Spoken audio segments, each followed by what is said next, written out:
Order! Order! You are an incorrigible delinquent at times. Behave yourself, man!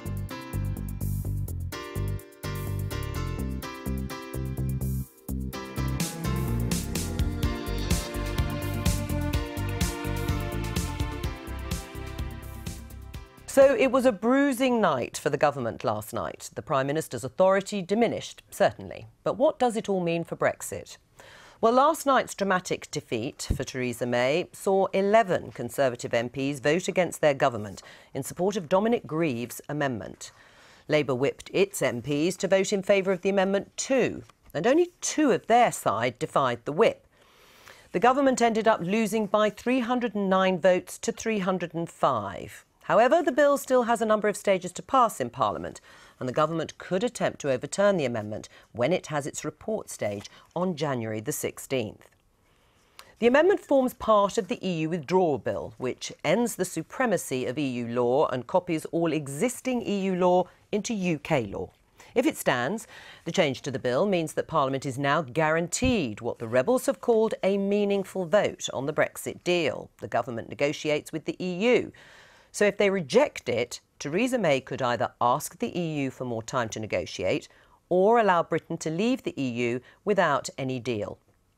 The rebel MP's hope is that the amendment will concentrate the minds of Theresa May and Brexit Secretary David Davis, who will now have to be more mindful of Parliament's views when they negotiate the deal.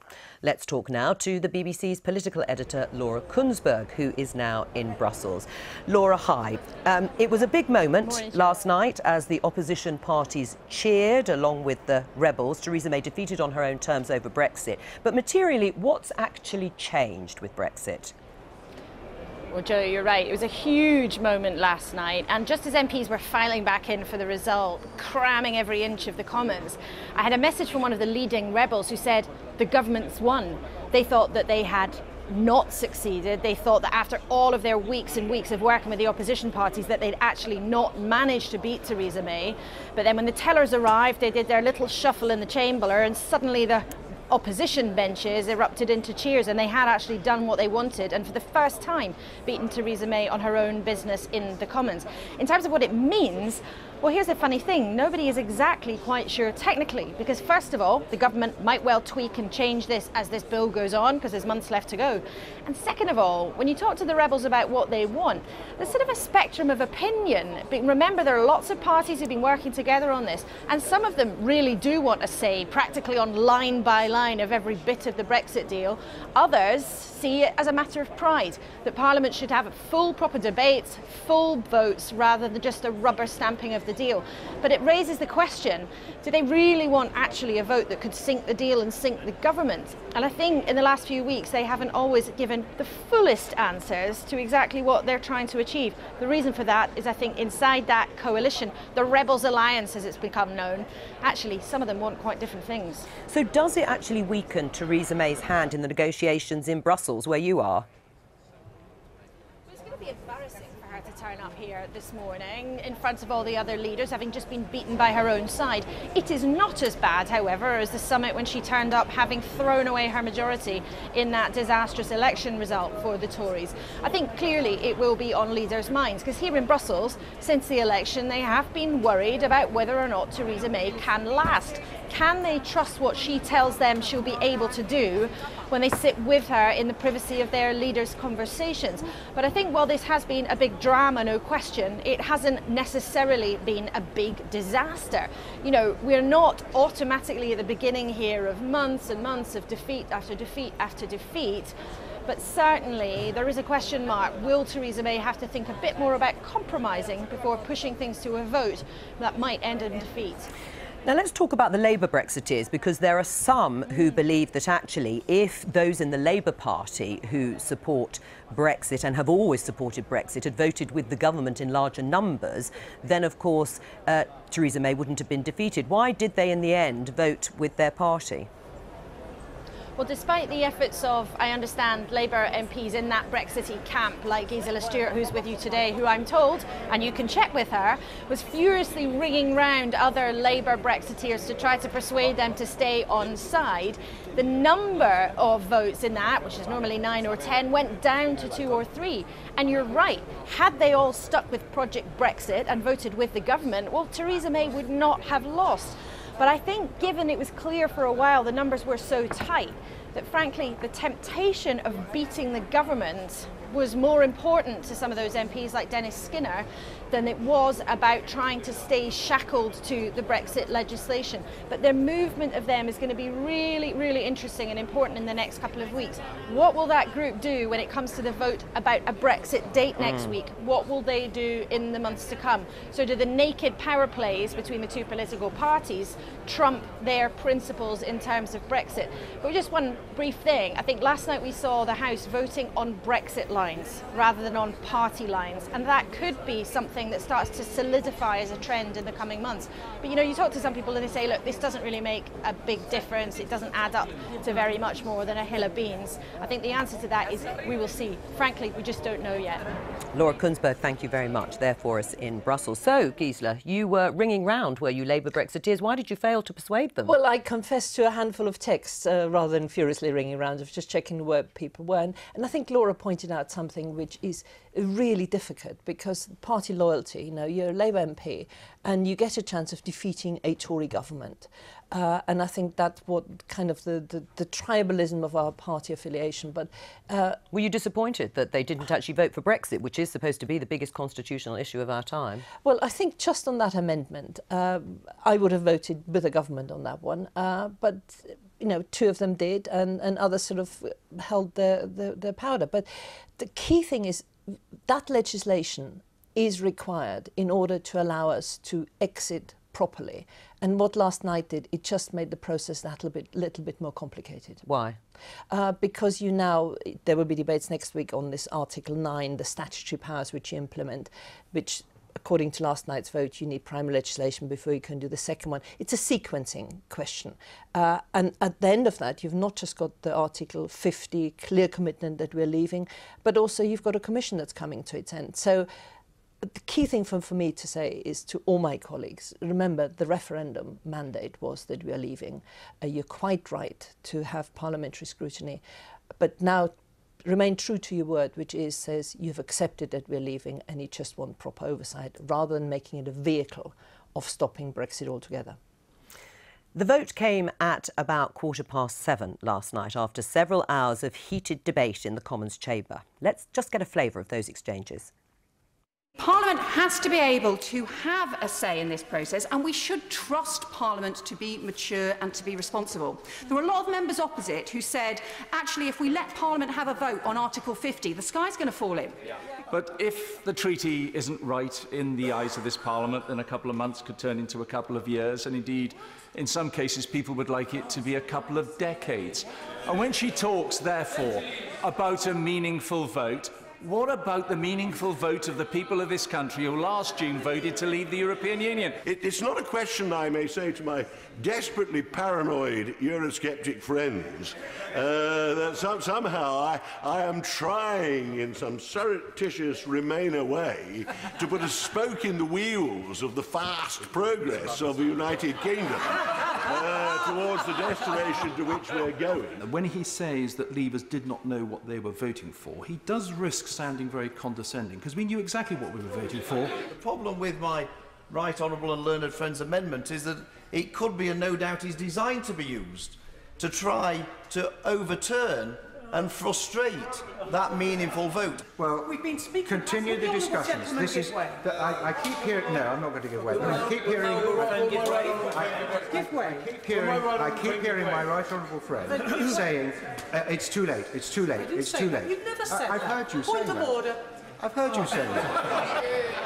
There's a time for everybody to stand up and be counted. As Churchill said, he's a good party man. He puts the party before himself and the country before his party, and that's what I intend to do.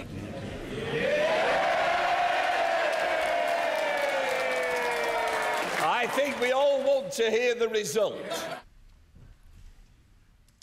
The ayes to the right, 309. The noes to the left, 305.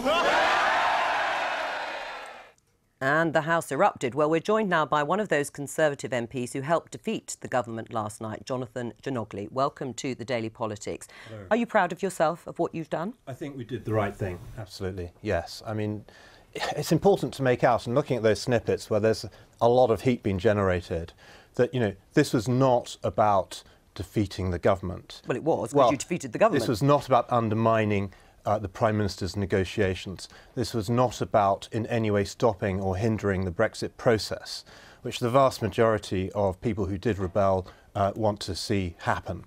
What this was about was actually saying that in some cases parliamentary sovereignty must be respected, that actually when we look at these Henry VIII powers, which give huge power to government to basically do whatever they want, that actually before those are used, there must be a vote in the House of Commons on a bill that will look at the terms on which we leave. But this, by the way, is the biggest decision we've taken since the war. Parliament should look at these issues. Right. There were a series of assurances given by ministers and some last-minute concessions over this issue of a meaningful vote for Parliament. Do you not trust your own government and Theresa May and David Davis to do the right thing? I think one of the things that's come out of this process, because I gave my intentions to the government about 3 months ago, so I think one of the things that has come out of that is that the government does need to engage in a more concerted and meaningful way than it has been doing. Again, I say, you know, this is not about stopping Brexit. This is about looking at our constitution, making sure that ultimately when powers are repatriated from the European Parliament to the UK Parliament, they're not done in a way that undermines our constitution. It should be strengthening our constitution. Do you feel you've been ignored by the government? I think collectively voices have been ignored. And one very telling thing was that the rebel votes yesterday were not indicative of the upset within the party. If you actually run through the debate, you will find people who were Remainers, you'll find people who were extreme Brexiteers attacking Clause 9 and these Henry VIII powers and saying that in some cases that it should be scrapped altogether at report stage. And I do hope, and the reason for that, by the way, is because the government's bringing forward another bill now. They've agreed to bring forward another bill where they probably won't need these powers. So I just think we now need to stand back, let a bit of the heat go out, and have a discussion as to the implications and how we're going to go forward. Let's have a look at the front page of today's Daily Mail, because you are there with your co-rebels, as I'm sure you've noticed, with the comment there, proud of yourselves. But are you innocent or guilty of betrayal? Well, again, I think, you know, there's a lot of heat there at the moment. I don't think we are guilty of betrayal at all. I think we're going through a process. This is, of course, the committee stage of the bill. We still have report stage, and then it goes to the Lords. So, you know, we are engaging in the process. I would like to see the government engage somewhat more, but I have to say, looking at the Mail front page, and for someone such as myself, who this is the first time I have rebelled in 17 years in Parliament, I found it slightly over the top. Right. Was that your reaction? Indeed. What about hastening a Marxist at number 10? Have you just helped the opposition? No, in no way whatsoever. I publicly complimented the Prime Minister and David Davis on what I thought was a remarkable achievement on the Phase 1 negotiations. I think they have got a good platform going through to Phase 2. But let me turn it round from a Brexiteer's point of view, and I'd be interested to hear what Gisela says about this. Let's just say that we hadn't amended the bill. The government came back with an option that would basically keep us in the customs union, keep us in the single market, keep freedom of movement, and then whacked all those things through using SIs rather than taking it to Parliament. I don't think Gisela would be very happy. And actually, some Brexiteers said exactly that on the floor of the House yesterday. Parliament must have a say. Why did you retweet this tweet that was put out, proud of your elves, as it looks here? Oh, I just thought that was hilarious. I mean, someone has taken what was a rather, I thought, aggressive front page, put some elves' heads on it and made it a bit of a joke. And I thought that actually, amongst all of the seriousness of this situation, and you can see I do take this very seriously, that we must also stay a little bit light-hearted, and I thought that captured the moment. And it's almost Christmas, Indeed. Of course. Gisela, do you agree with Jonathan? You'd have been very upset if there had been an attempt, which Parliament wasn't able to stop, to keep Britain in the single market and the customs union in perpetuity. Well, in that case, we wouldn't have left the European Union. It's as simple as that. But can I just disaggregate two arguments which Jonathan is using? One was the issue on which the government was defeated, which now requires a different level of legislation. And there's a sequence problems, I think, of getting the deal and getting it approved. And then the Henry VIII powers. The amount of Henry VIII powers which are in the 1972 European Act are infinitely greater. And I thought the proposals of sifting out and taking it step by step, what we're bringing back is a whole lot of stuff which we have forgotten how to legislate on. Environment, agriculture, we haven't debated on. And I always thought the Parliament would find a way of having a vote. Do you think Jonathan, therefore, is trying to thwart Brexit? Well, this is now the test. They say they don't. You know, one of my Labour colleagues up in the Lords, Andrew Adonis, tweeted, this is the first step of stopping Brexit. And he referred to it as the National Betrayal Bill. Now, that means that the noises I hear from the House of Lords aren't very good. So my challenge to you is you now have to show that you're as good as your word. You don't want it to be delayed. I can't speak for a Labour peer, but what I can say from my own point of view is that certainly I accepted the referendum result. It's a question of leaving the European Union, but in a way that does not destroy our own constitution. And I just, you know, I think the nub of this is that are we really going to repatriate powers from the European Union in a way that gives those powers to the executive and cuts out Parliament? Was that really what people voted for who wanted to leave the European Union? I don't think so. Why does Bernard Jenkins call you a Brexino then, which is the latest name, Brexit in name only? Well, I simply deny that. It's just ridiculous would you like to see Britain in some circumstances remain within a customs union and single market? My personal position is that I would certainly like us to remain within the single market. And possibly the customs union. But I don't want to fetter the hand of the Prime Minister. She's got to go out there, strike a fair deal, and there's going to be negotiation and discussion and give and take. And I don't want to fetter her hands in any way. And I think she's done very well so far. Do you trust Jonathan, take him at his word on that? Well, I'm slightly confused because if you would like the country to remain in the single market, then we have lost control of our borders. The ECJ will still have supremacy. Then we have not left the European Union. Well, we will have left the European Union. I mean, Norway is not a member of the European Union. They're a member of the single market. And by the way, during the referendum campaign, there were many, many people on the Brexit side who were arguing, yes, let's get out of the EU and just trade with Europe, let's say in the single market. That's quite a consistent argument. So you argument. would accept a supremacy of the European Court of Justice, automatic supremacy plus free movement of labour? Norway does not accept the supremacy of the ECJ. No. But it does take rules from the European Court of Justice. No, they have a separate court. They implement more than the we've EEA done. has a separate court. And what about freedom of movement? Freedom of movement, again, you know, if you look at Switzerland, they took freedom of movement. It's clearly an issue. The Prime Minister says she wants a unique agreement, and if that involves stopping freedom of movement, that would be fine. All right, but I can tell you, people, if that is your idea of Brexit, that is not an idea shared by millions of people who voted because they thought we put an end to it. Can I just add one aspect to freedom of movement? The idea of leaving the customs union is that we can strike deals with third-party countries. India, Australia, New Zealand have already indicated that they want to strike a free trade agreement with us. Their number one agenda item is UK visas.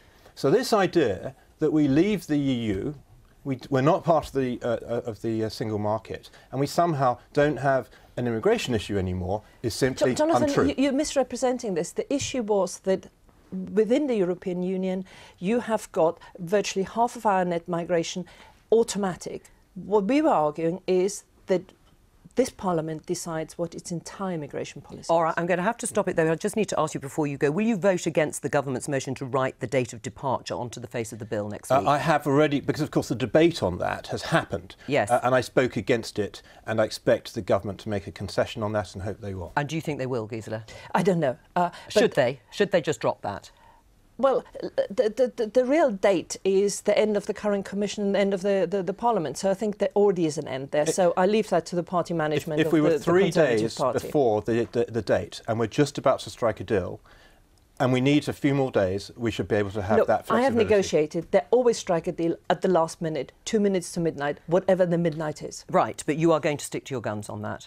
I'm going to see how the debate develops, as I have. Don't forget, there were some 20 issues on which we've been debating. There's only been one rebellion so far. I'm very hopeful that we'll have a good resolution on the date. All right, and just finally, was it reasonable for the government to sack your rebel colleague, Stephen Hammond? That's a matter for the government. All right. Thank you very much for coming in. Thank you.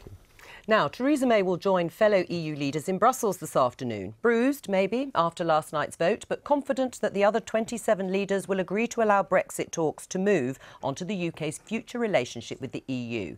Yesterday, the European Parliament passed a motion approving that move to phase 2 of the negotiations, but emphasising that the UK must hold to the commitments it's made so far. That's after MEPs expressed concerns about some of the things Brexit Secretary David Davis has since said publicly about the agreement.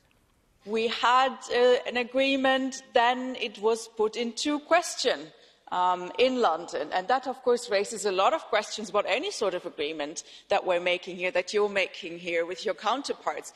And I would say especially also about the future relationship, because if you can't trust one another, if you're not sure that whatever you agree is actually going to hold, then this is going to put a major strain on any future relationship. Monsieur Barnier said earlier that there were key areas upon which he wasn't prepared to make many concessions. Well, you didn't need to, sir, because you were up against Theresa May, and she was all for making as many concessions as she possibly could, including agreeing a ludicrous bill of up to 40 billion sterling for us to have the right to leave, a continued role for the European Court of Justice, and, in line with that, family reunions that mean, frankly, open-door immigration from the European Union is going to continue for years to come. Nigel Farage there. Well, I'm now joined from Strasbourg by the German Green MEP Ska Keller, who we saw in that clip, and here in the studio, Anand Menon, Professor of European Politics and Foreign Affairs at King's College London. Welcome to both of you. Ska, first of all, how has Theresa May's defeat in the House of Commons last night been viewed in Europe? Well, I don't think that this is really a problem. I mean, that the Parliament in Britain wants to be involved. That's very understandable, especially from common or like other parliamentarians, certainly. So that's not really the problem. The problem was really that the agreements that have been made here were put into question later by ministers, and that should not happen. Right. Do you not trust the UK to live up to that agreement that has been talked about and will probably be signed off this week? Well, the trust certainly hasn't increased in the last week, and I think that's a big problem because we're going to talk now about our future relationship, and trust is a very important issue there. So I really hope that also the British government will try to build trust rather than to destroy it. And now, of course, I get that it's politically a very difficult situation in London, but still we have to rely on one another. We have to trust each other, and whatever is said in London will also be heard here, and that's something that is very important for the British government to understand. Are you worried that the agreement on the divorce settlement could unravel during phase 2 of these negotiations? I'm not too worried yet. It's very clear that there has been an agreement. We have seen it written. We have seen the word commit in that agreement. It will be transferred into a legally binding agreement. So at least we will know soon whether the British government stands up for its own words. And I would really hope that this is the case. Right. I mean, Gisela, do you think David Davis was reckless when he made those comments about it just being a statement of intent? The implication being, obviously, from Ska Keller's point of view, that they can't trust that agreement. Well, you know, if you read the agreement, it starts off by saying nothing is agreed until everything is agreed. Right. And there's a clear understanding of that this is a process, and what the United Kingdom committed itself to, I think it is committed to, subject to the overall package. So I think it's a bit of a storm in a teacup. That bit of the argument. Right. Do you think it is a storm in a teacup, to use that British phrase, Ska Keller, that nothing is agreed, though, until everything is agreed? Do you understand that sentiment in the agreement? Well, yeah, of course, it's always an agreement that nothing is agreed until everything is agreed. But that's very different from saying, oh, there's just merely intentions. If Davis would have said, yeah, look, guys, we have to see the overall package, sure, no problem. But he was putting it in a way that the commitment is only maybe an intention or not. So I think there is a real difference. And I don't have any problem with that one has to look at the overall package once it's there. But I do have a problem with the commitment not being honored. I mean, you can say, yeah, so that for me is really important, and especially if we look at the future cooperation, then it's important that we're not just saying, oh, it's just an intention when it's actually a commitment. Right, well that is a problem, isn't it, for Theresa May and the government, because if she hasn't got the trust of the negotiators on the other side, then that cooperation is not going to be there. But I think they should have the trust, because part of the argument arose out of regulatory alignment. And there was a sentence in there which says, in the absence of any agreement, it then talked about the Northern Ireland border. And I think the two uncertainties kind of were conflated in there. I don't think there's ever been any intention to do anything other than, honour what was the clear things which were agreed there as part of an overall package. Right, and if I can bring you in here, do you think there is a risk, though, that the UK doesn't live up to its commitments that it's made on the divorce settlement, on the rights of EU citizens, and on the Northern Irish border, which many people say hasn't really been sorted? Will it impact on the UK's ability to secure a trade deal with the EU? Well, I think there are probably three dangers here. The first is that the agreement itself is awfully woolly, which means that ministers here can say one thing which go completely against the understandings that they have of the agreement in Brussels. And alignment, as Gisela said, is understood very differently in Brussels to the way it seems to be understood by some ministers here. Secondly, this is a progress report, not a deal. So the British government is legally right in saying, yep, this is fine, this is as far as we got, but we're not bound to this because it hasn't been ratified. And the third thing is this, nothing is agreed till everything is agreed. The two sides mean something very different by that, and it's a really dangerous ambiguity. For the EU, this simply refers to phase one. That is and maybe phase two, which is transition. That is to say, this isn't wrapped up till everything to do with Article 50 and the transition is signed and sealed. For some members of the British government, they seem to think that includes the trade deal. And it really doesn't, because we're not going to have one when we have to put our name on this document. Right, so there's not going to be a trade deal by the end of March 2019. Do you accept that, Gisela? No, I don't accept that yet. Why? Because I think that's where all our energy has to go, and this will be part of the discussions now. That's part of where you move into phase two, and I'm not prepared to say we take that off the table at this stage. But remember, phase two is transition, and I suspect that's going to take a while. The EU is not going to get negotiating guidelines for a trade deal till March, which gives us from March to October to sign a deep and comprehensive free trade deal. I just don't see how that is practically possible. Right, so you don't think it's going to happen. Scar Keller, do you think there will be a trade deal done between the UK and the EU by the end of March 2019?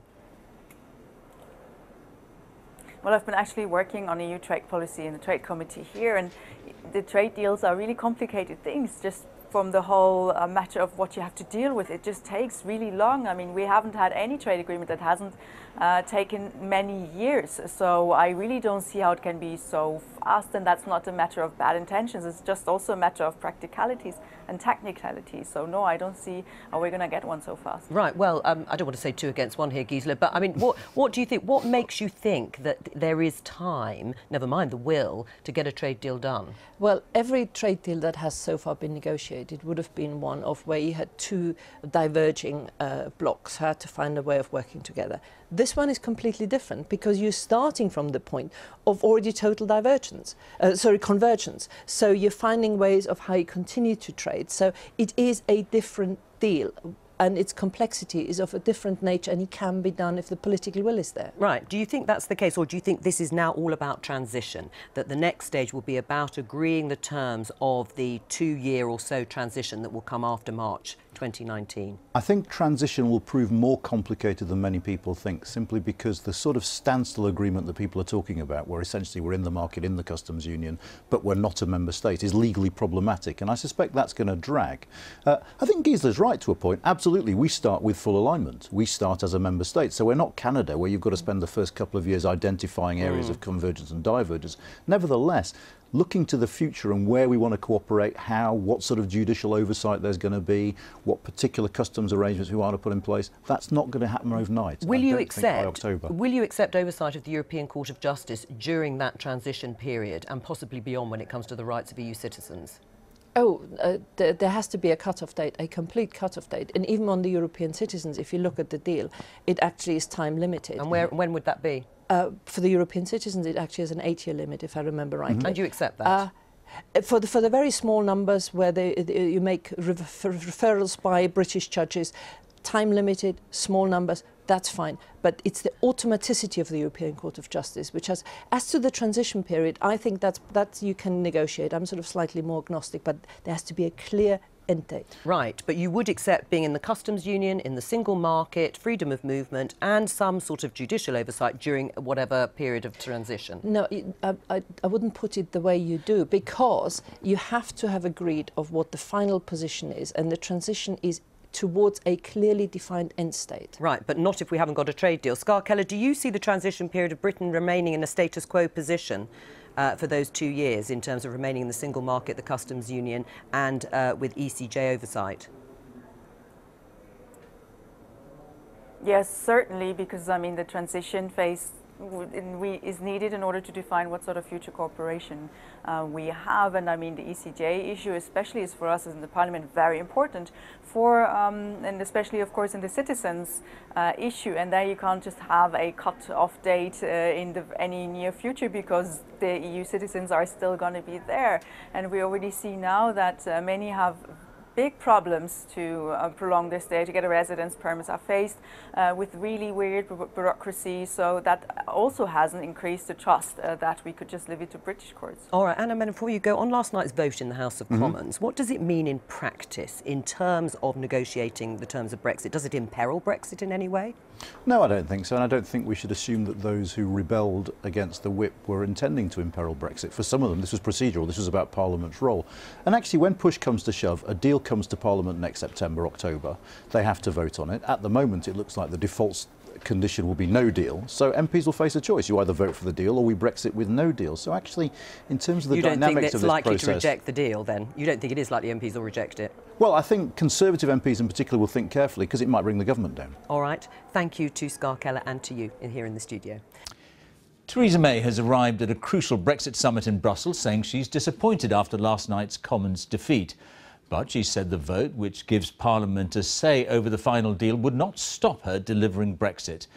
Questions have been raised about whether her authority has been dented just as EU leaders prepare to move the negotiations into a second phase. Here's our political editor, Laura Koonsberg. Her job tonight to get 27 countries of all political colours on side, a day after failing to line up everyone in her own party. Will Theresa May bend to her rebels' will? I'm disappointed with the amendment, but actually the EU Withdrawal Bill is making good progress through the House of Commons, and we're on course to deliver on Brexit. And remember last week President Juncker said that sufficient progress had been made to move on to phase 2 of our negotiations. Do you accept that as Prime Minister you are going to have to make more compromises, not just with the opposition parties, but with your own side? Well, just look at the passage of the EU Withdrawal Bill so far. As I say, it has been making good progress through the House of Commons. We've actually had 36 votes on the EU Withdrawal Bill, and we've won 35 of those votes. Will you compromise more? We have won 35 out of our 36 votes on the EU Withdrawal Bill. Good morning. Give and take at home? Not quite. But abroad, where she has had to compromise, her cheery counterparts sent a mixture of sympathy and demand. This makes it even shorter for Theresa May's government to make proposals, because if afterwards she needs to get an agreement in London, that doesn't help a lot. I have absolute faith and confidence in her that she speaks for the government of the UK, and so long as that is the case, so long as she is Prime Minister, we will deal with her and treat her as though she had an overall majority. She is holding her cards close to her heart at the moment, which I understand, on the next phase. And this probably is a wise negotiating tactic. It is now for the UK to make up its mind, and then for together, collectively, to see where we can get to. The closest friends maybe not quite convinced. We've made progress with Great Britain, said the German leader, but some questions are still open. Where Brexit's being brokered, May's promises of strong and stable seem long ago. Some Tories furious their colleagues sent the Prime Minister to her seat after defeat. But for the rebels and their newfound friends in the opposition, Listening would add authority. She's caused this problem for herself. Actually, what she should now do is embrace what happened last night and say, yes, I will involve Parliament, and then it'll be obvious in the negotiations that I have the support of Parliament in what I'm doing. Barring last-minute disaster, the rest of the EU is to agree that Britain can move on to the next phase of our long goodbye. But Theresa May will enter that, knowing that the other countries provide 27 items on her list of problems. But Parliament is perhaps the 28th and the trickiest of all. Remember, tomorrow's expected agreement is only a promise to move on to talks about the long-term relationship. At home and here, there is still an awful lot to be worked out. Laura Kunsberg, BBC News, Brussels. Now, despite her first parliamentary defeat last night, Theresa May insisted today that her government is still on course to deliver Brexit. Tonight, she's in Brussels having dinner with EU leaders. Tomorrow, they are due to declare that negotiations can move on to stage 2 and begin discussion on our future trading arrangements. But will the determination of British MPs to have their say on any deal make the Prime Minister's task harder? Our political editor, Gary Gibbon, reports from Brussels. Christmas in Brussels. The tree is listing. And after the Commons' defeat on Brexit last night, maybe she is too. The Prime Minister got a bounce from her last visit here on Friday, but it's been short-lived. You asked about the vote that took place in the House of Commons last night. I'm disappointed with the amendment, but actually the EU Withdrawal Bill is making good progress through the House of Commons, and we're on course to deliver on Brexit. The Number 10 spokesman denied the government would have to concede on any other votes in the Commons to avoid defeat. EU leaders sounded like they were rallying to her side in adversity. I still think she has a formidable stature here. And last week Friday showed all of us that we should not underestimate Theresa May. She is a formidable politician. Some people in the British Parliament think that if they don't like the deal Theresa May negotiates, they can send her back to negotiate another deal. Are they right? No. No, I really believe that to think that Theresa May will negotiate something, we will negotiate something, we will agree on something, and then again Theresa May will go back to Westminster is not good for the position of negotiations. And so this should be based on trust and a relation of trust. And I think Westminster should trust that Theresa May will do the best for the UK. The EU will tomorrow discuss what happens next on Brexit. Chancellor Merkel today marched into President Macron's press briefing. I wait for you. Yeah. I did it. Ja, meine Damen und Herren. They'll discuss Brexit without Theresa May. Their plans are not expected to match her wishes. The EU says they won't talk trade until March, 5 months later than Britain had wanted. The UK wants to start discussing it next month. The UK wants by the end of next year to have the substantive outlines of a trade deal. The EU says you'll get a political declaration, maybe as little as 10 pages. And while the UK says the trade deal would be complete by the end of a 2-year transition, the EU has said you could, if you're lucky, get a bare-bones trade agreement by then. European Council President Donald Tusk said when the trade talks do start, they could be a lot more difficult for the EU 27 than the talks that have just finished, all with different competing trade interests of their own. I have no doubts that the real test of our unity will be the second phase of the Brexit talks. Only the outgoing Austrian Chancellor went off message today, hoping for a complete about-turn in the UK. I hope that it could be reversed, because there will be a lot of big issues, challenges not easy to solve, and there will be a lot of tensions in the domestic political area in Great Britain, so who knows? How realistic is it? Good question. Better to bet on talks? No, I don't know. The Irish Prime Minister asked for a selfie with Donald Tusk. Leo Varadkar attacked those who'd tried to spin their way out of commitments on the Northern Ireland border, spelled out in the Brexit divorce agreement. The indications are that the EU 27 will sign off on that negotiated deal tomorrow, but with a real wariness about the process still to come. There was a bilateral between the French and German leaders today, and they signalled very strongly that they do want that meeting tomorrow to sign off on the Brexit divorce deal, and more than ever with Britain leaving the EU, what the French and Germans want, they tend to get. One of the most interesting things tomorrow may well be the communique and one of the paragraphs in it that isn't there on Brexit. There was going to be a line there saying that on the whole the EU27 have been looking at Britain and think, well, it's quite clear you don't want to be like Norway, hugging them close, and so we assume you want to be like Canada, pretty divergent and distant. The British government has turned around and said, please take that paragraph out, and it seems like the EU have obliged, because Number 10 was worried it could inflame opinions amongst Conservative ministers just ahead of Monday and Tuesday, when those ministers finally start talking about what future relationship Britain wants.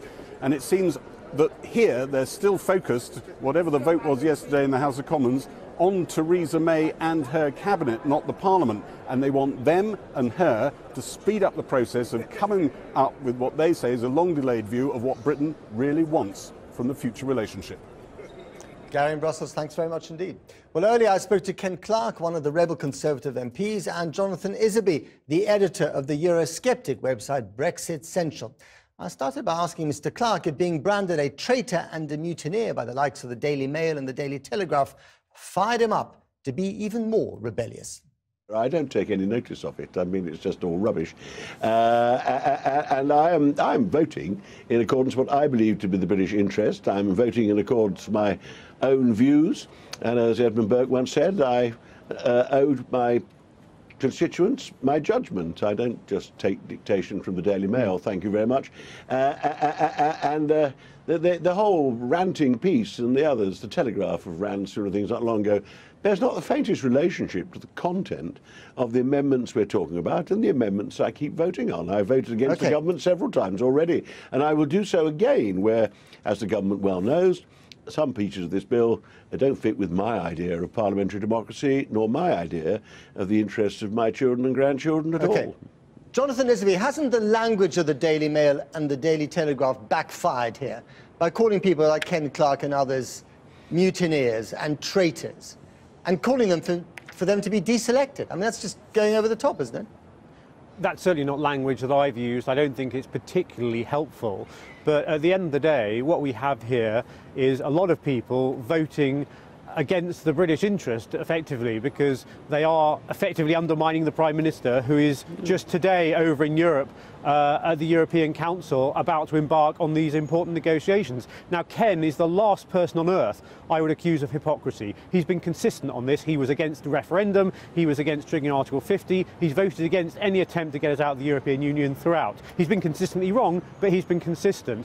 My concern, I think, is with a lot of other people who have dressed up their rebellion last night in terms of parliamentary scrutiny and parliamentary accountability, when I think there is an agenda there actually to frustrate Brexit. There's nothing in this amendment that's not delivering the referendum result. I mean, I rejected the referendum. I think it's a silly way of approaching these complicated questions in the modern world, but I'm in a minority, I accept that.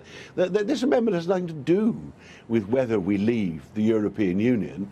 It's how we handle the process of negotiating once it gets underway. We're not exchanging insults. We both have perfectly proper respect for each other's views, but it is a bit idle to slip out of arguing.